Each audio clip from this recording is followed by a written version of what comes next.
श्री स्वामी समर्थ सर्वांना। तर आजची रेसिपी खरं तर म्हणलं तर जुनी रेसिपी घेऊन आलेली आहे मी, झटपट होणारी आहे ती म्हणजेच आपली हरभऱ्याची भाजी। मस्त अशी हरभऱ्याची भाजी, बाजरीची भाकर हाटून बनवलेली आहे बरं का। मस्त वाळलेल्या म्हणजे हरभऱ्याची भाजी खुडली जाते आणि मग ती वाळवून मस्त अशी त्याची भाजी बनवली जाते। नवीन नवीन थंडीच्या दिवसामध्ये खायला रोज खाल्ली तरी पण खावीशीच वाटणारी, खरं तर लय जबरदस्त टेस्ट लागते। त्यासाठी आपण मिरची, मीठ आणि लसूण कुटून घेतलं आहे। नंतर हरभऱ्याची भाजी, शेंगदाण्याचा कुट्टा, मुगाची डाळ आणि बेसन पीठ घेतलं आहे। तर इकडं कढईमध्ये तेल टाकून घ्यायचं। तर आता ही भाजी ना आधी डायरेक्ट कुणी डायरेक्टच हाटून घेतं आणि नंतर फोडणी देतं, पण मी आधी फोडणी देऊन घेणार आहे। खरं तर जुनं पहिलं तसंच बनवायचे आमची आई आजी, पण आता अशी पण बनवते। तर कढईमध्ये तेल टाकायचं, 2 पळ्या तेल टाकलं, भरपूर असा लसूण टाकायचा। ह्या भाजीला लसणाचं प्रमाण जरा जास्त वापरायचं, कारण की खरं तर लसणावरच ही भाजी, जेवढा लसण फोडणीला जास्त असेल ना तेवढी जास्त खमंग भाजी होते। कुटतानी पण मी भरपूर वापरलाय आणि फोडणीला पण। मस्त लाल असा लसूण होऊन द्यायचा।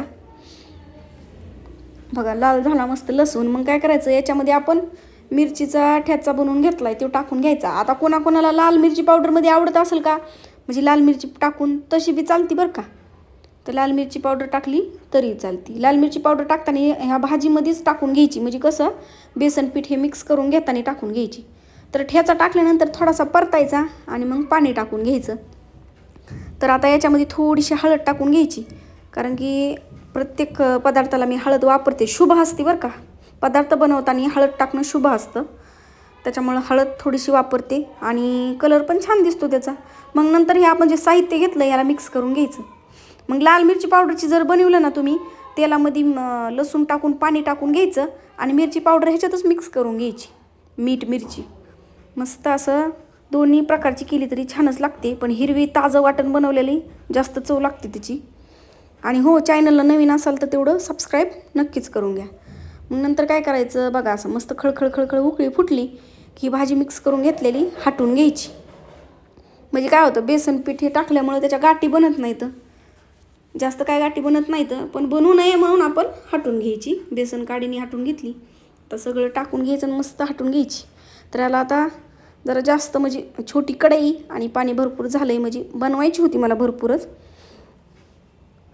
कारण की भातावर खायला पण छान लागते। मी भात पण बनवला आहे म्हणून भातासोबत खाण्यासाठी पण आणि भाकरीसोबत पण। आणि आता मूग डाळ टाकल्यामुळं थोडीशी याला शिजवून घ्यायचं, चांगली अशी कडून घ्यायची भाजी। भाजी कडली की चव आणखी त्याची वाढली जाते ना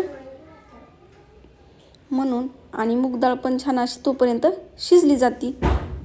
तर आता थीर अशी याला कडवून घेऊतं। आणि हो, साध्या सोप्या भाषेतले आपले व्हिडिओ असतात, त्याच्यामुळं नक्कीच सगळ्यांनी सपोर्ट करा बरं आपल्याला। तर बघा मस्त असं भाजी आता घटसरपणा पण आलेला आहे।